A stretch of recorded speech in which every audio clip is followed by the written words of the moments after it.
Teka, nangyari? Kung ano-ano na rin ba ang na-imagine yung gawin dahil sa sobrang inigneros? The heat is really on. At saan pa nga ba perfect magpa-refresh kundi sa beach? Hahanap tayo ng lugar na ang daming mapapaliguan.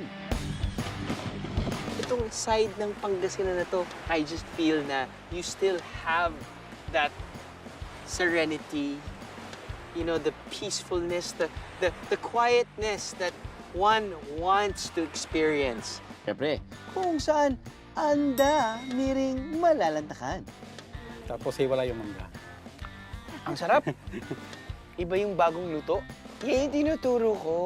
Yan. Masarap palahin to, sir. Ang dami ring makikilala, kaya isama na sila. Ay, na-enjoy ko na life kasi wala na akong gaanong problema ngayon. Ang problema, alam kong dalhin. Kung kahirapan, hindi problema yan. Basta wala kang sakit, palagi kang magsimba, magpasalamat sa Diyos, yon, very good na life yun. Ang dami kong sinasabi, no? Kasi nga, lahat ng yan ay natatagong ganda ng isang lugar sa norte.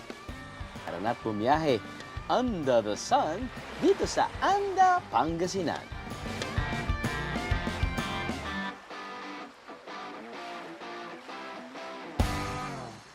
Ang bayan ng Anda, dating part po kami ng Zambales. Dati rin po kaming part ng bayan ng Bulinaw. So nung dumating po yung May 10, 1859, from Kabaruyan Island na dati po namin pangalan, naging Anda na po yung pangalan po ng aming bayan. Bayan namin is the only island town in Pangasinan. Nung late 1990s, nagkaroon po kami ng bridge. At doon po nagtuloy-tuloy po yung progreso po ng aming bayan. Para ipagdiwang ang pagkakakilanlan ng bayan ng Anda, taon-taon ay sineselebrate nila ang Binungay Festival. Isa sa bida ng oksyong ito ay ang kilalang kakanin ng Pangasinan, ang Binungay. Ang Binungay ay malagkit na may gata at iniluto sa kawayan. Tay, alam mo, na-feature na namin ng Binungay, nung na-feature na namin tong side of Pangasinan, which is western, no? Pero parang ngayon lang po ako nakakita ng iba't ibang hugis. Kailan? Kasi tuwing Binungay Festival, Which is kailan po? Summer? May. May, okay, Dito May. sa Anda, May. Mhm. May contest na different sizes. May pahabaan, may palakihan. Mhm. Saka yung iba may flavor. At parang napansin ko po, halos lahat mga lalaki po yung nandito ngayon sa atin. Meron po ba kayong isang grupo? Paano po namuo yung grupo na to na gumagawa ng Binungay? Dati yung grupo namin na pinangalan ng Airpat. Airpat. Grupo na sinanay na maging mabuting tatay. Mabuting tatay. Kaya binuo yung Airpat para matigil yung violence against women and children. So, nung nabuo kami, hindi magpapatuloy yung grupo kung walang livelihood. Kaya naisipan namin magkaroon ng livelihood. Ito nga yung Binungay. So ito po yung parang sideline, kumbaga. Sideline. Ano po yung pang-araw-araw na trabaho nyo bukod po dito sa Sa sideline? grupo kasi, iba-iba kami. Iba-iba po. May- Kayo po? Ako magsasaka. Magsasaka po. Yung Mga iba iba sa po? amin, may isda. Mangingisda. Opo. 7 taon na ang kanilang grupong Empowerment and Reaffirmation of Paternal Abilities Training o ERPAT. Kasabay ng pagpapabuti sa kakayahan ng mga haligi ng tahanan ay ang paggawa nila ng masarap na binungay. Kaya kita nyo naman, may kanya-kanya talaga silang toka. Bukod sa iba't ibang laki ng binungay, pwede rin matikman dito ang ilang pinagmamalaki nilang flavor. Ano po ba yung pinakamasarap na parte? Yung gitna. Kasi po, Kasi doon yung lutong-luto. Tapos hiwala yung mangga. Para ang sarap. Iba yung bagong luto.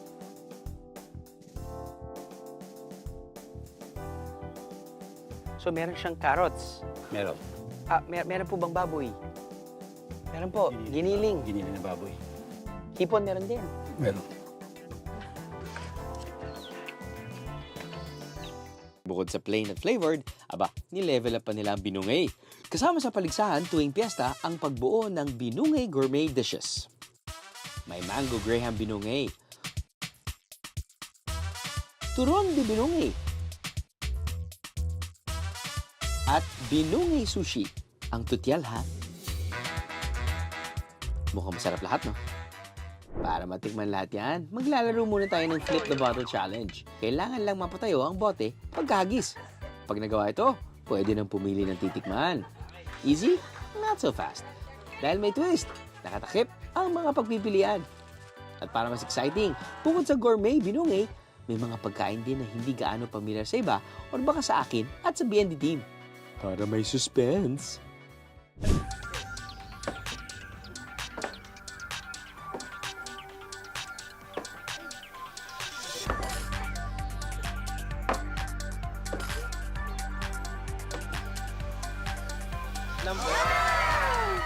Ang napili ni ate, ginataang olnok.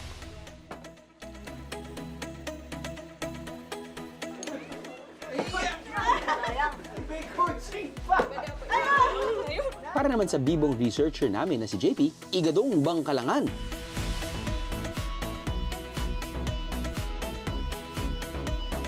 Nice one, ate. Turon di binungay ang para sa'yo.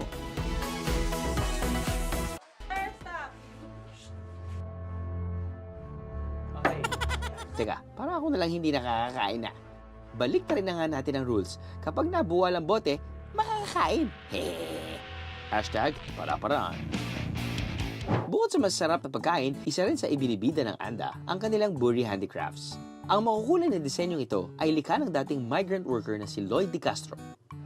Parang there's one thing na gagamit ng local materials to build something. And there's another level or another thing na i-upcycle mo yung pinanggamitan na local materials. At yun yung ginawa nyo. Kailan mo kayo nagsimula? Matagal na ako nagsimula. Pinakaunang ginawa ko, SD ref magnet. Nagsusupply na ako after sa beach. Naghanap sila ng bags. So gumawa ako ng bag. Ang problema ko, nagsusupply ako. After 3 months, naghahanap sila ng bagong idea. Parang hindi na siya buri, no? Buri pa rin siya, Hindi pa rin. pero kinumpine ko siya sa kawayan. Ay, oo. Naging bilao. At least nakikita nila na yung bilao na andyan lang sa tabi-tabi, ngayon naging bag na. Yung gamit ng buri, yung silag na tinatawag namin, hindi lang siya para sa bag. Okay? Para sa canvas.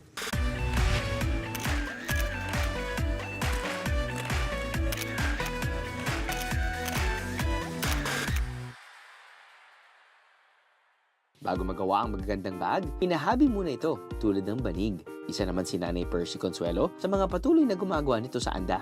Meron kayong sinasabi na iba po yung texture ng buri kapag sa umaga. Oh, malambot siya. Pag tanghali, madaling maganyan siya, oh. So, Masisira. tuwing umaga ho kayo gumagawa? Oh, at saka sa madaling araw po. Anong oras po ng Alas madaling? 3, talagang yan ang Alas isip ko. 3. At saka ako, alam ko kung kailan dapat gawin. Kasi pag pilitin mong gawin, marukok. Na ganun siya, oh. Maputol. Mapuputol lang yan. Pag sa araw na mainit. So yung dekalidad ng mismong produkto mo eh. At saka yung hangin pag amihan, malambot ito pag hindi amihan. Kapag summer na, doon medyo hindi maganda. Mahirap, oh. Pag dry, hindi po maganda. Pero pag tag-ulan, mabilis kang makagawa, makatapos, at saka maganda yung kinalabasan. Ito po ba yung naging hanap buhay niyo ng Ay, matagal matagal na? po. Yung mga lula ko, nanay ko, ganito ang trabaho nila ng araw. O konti nang nakakaalam ng maggawa ng ganito ngayon. Ilan taon na ho ba kayo? 65. Wow! Sa ngayon, by order na lang ang paggawa ng banig ni Nanay Percy. Ay, na-enjoy ko na life kasi wala na akong gaanong problema ngayon. Ayan! Ang problema, alam kong dalhin. Apo. Hindi, yung kahirapan, hindi problema yan. Basta wala kang sakit, palagi kang magsimba, magpasalamat sa Diyos, yon, very good na life yun. Cheers to good life, Nanay Percy! Para mas masayang buhay, magsama palagi ng mga komedyante, ng mga masayahin. May tanghali na tayo! Papa, parating na pa kami! O, Jeff! O, saglit lang po, opo. Ay, kulang tayo. Maghahalo tayo ng simento. Ano ko ba naman? Diyos ko naman! Kala ko dala mo eh. Sino naman ito? Sir, guys, Basta. Kaya ka ba? Yung ano sir, easy ka lang. Nabili mo ba ito? Ano? Teka lang. Teka lang. Saan ba kayo papunta? Ay, sir lang. Opo, saglit lang po. Opo. 5 minutes. O yan, kausap ko sir. Magkano kami? May kontrata kayo? Construction kami. Hindi, Hindi ka hindi. lang dito. Meron akong dala nito dahil ito yung pangsasandok natin sa pagkain. Mali sir nakarating sa amin. Yan yung tinuturo ko. Oo. Kala niyo sir, di ako handa. Ayun. Hindi pa ba sinabi pala? Yan. Parang itong Comedy King at Prince ang biyahe ni Drew Team na hindi ko alam saan pupunta. Yan ang paandar ng kainang ito sa Barangay Tondon. Pinagpalang Seafood Mix! Tapos pwede na po natin iuna yung shell kasi mas matagal siyang maluto. Ito yung tinatawag naming giway dito. Small crabs, opo, crablets. Ang next po ay ang ating blue crabs. Huli din po dito sa anda. Blue crabs or tiger crabs po. Dagdagan pa yan ng mga pampalasa ha.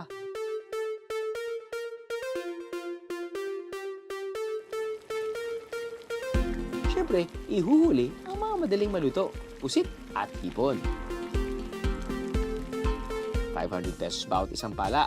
Kaya dapat magaling kayong magpala, biyeros ha, para masulit nyo. Oy. Ito yata.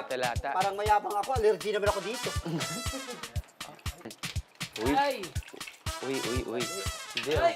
Hindi, ang dami rin nito.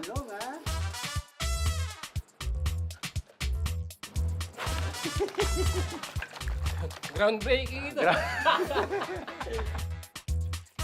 Ayun o. Hey, abot mo na plato. Matindi.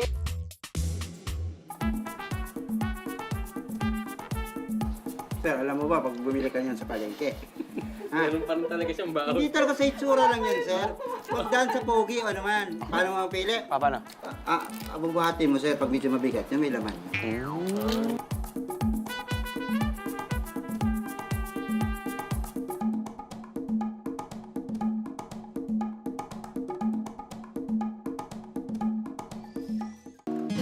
Nasa Anda, Pangasinan pa rin tayo, biyeros.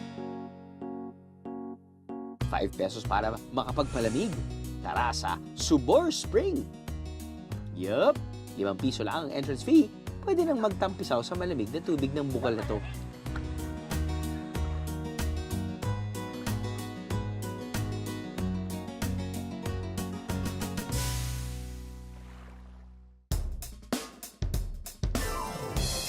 Summer gala kasama ang buong pamilya o barkada. Kaasya kayo lahat dito.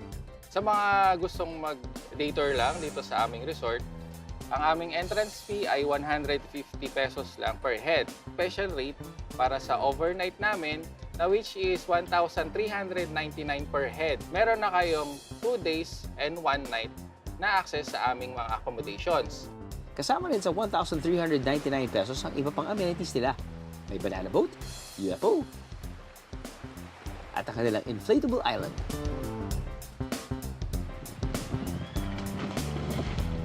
At para kumpleto, magpahanda na rin kayo ng boodle fight sa kanila.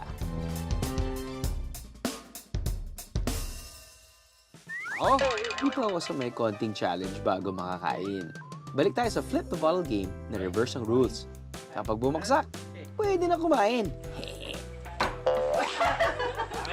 Tinolang, biyak-biyak para sa akin.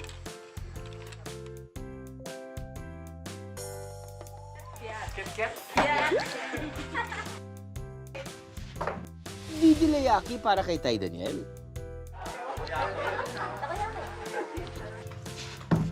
Aba, kudakya with mango salad naman ang nakuha nitong assistant cameraman namin si Lemuel. Steamed Lucy yan, oh. Oh, eh di nakakain ng lahat. Ang bait ko, di ba?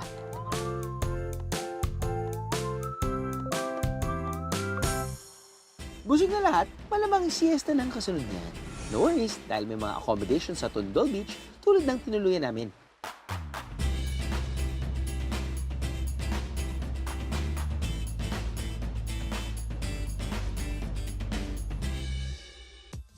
Kapag nakapagpahinga na, balik na tayo sa dagat.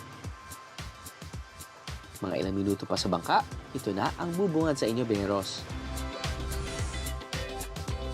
Ang lihim ng Anda, ang ganda. May entrance fee na 5 pesos at environmental fee na 45 pesos para sa mga gustong pumunta sa sandbar na ito. Marerentahan ng mga bangka for 3,500 pesos at kasya na rin ang 10 hanggang 15 tao. Depending on the condition of the sea, kung maalon o hindi, but roughly 15 to 30-minute boat ride. And usually, dinadaanan to ng mga tao bago sila pumunta doon. At ano yun? Yes, nandito ako. Ladies and gentlemen, you see 100 Islands. Pero itong side ng Pangasinan na to, parang I just feel na you still have that serenity, you know, the peacefulness, the quietness that one wants to experience. Generally speaking, sa mga pinuntahan natin for the past couple of weeks, lalo na sa beachside, parang medyo unti-unti akong kinikilig. Dahil parang, uy, okay pwede itong balikan kasama ng pamilya ko dahil it's still pretty quiet. At kahit paano na may mga bagong small resorts na nagtatayuan. At least you have the comfort, you have options already, you have accommodation options, you have food options, but still, hindi pa masyadong maraming tao. I'm liking this place.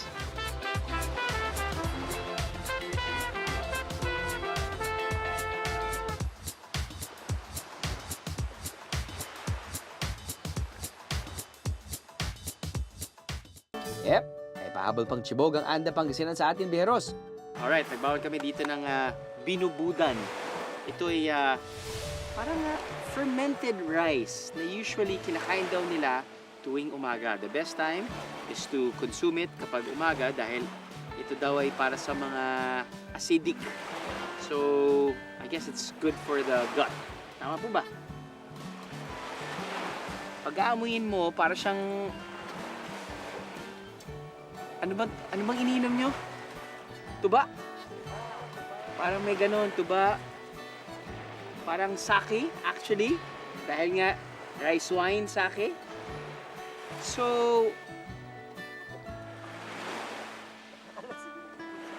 nakakalising po ba ito? Hindi. Okay, so not fermented in a way na meron na siyang alcohol.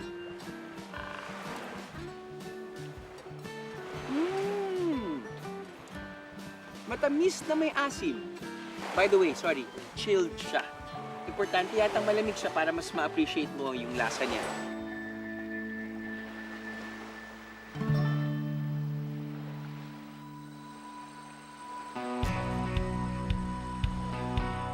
Konting hatching na lang, bulinaw na kayo. That's why yung Anda naging under the radar lang. Hindi talaga namin pinupuntahan. Dumadaan lang kami ng Anda papuntang Bolinao. Pero parang yung pagiging underdog niya ay, I guess, nagiging, advantage niya ngayon. Bakit ka mo? Para sa akin, yung hinahanap ko na ngayon yung medyo tahimik na lugar. Yung hindi masyadong crowded. At parang tama yata yung sinasabi nila na yung Anda ay hidden gem ng Pangasinan. Paanda rin na yung summer goals nyo, Beros.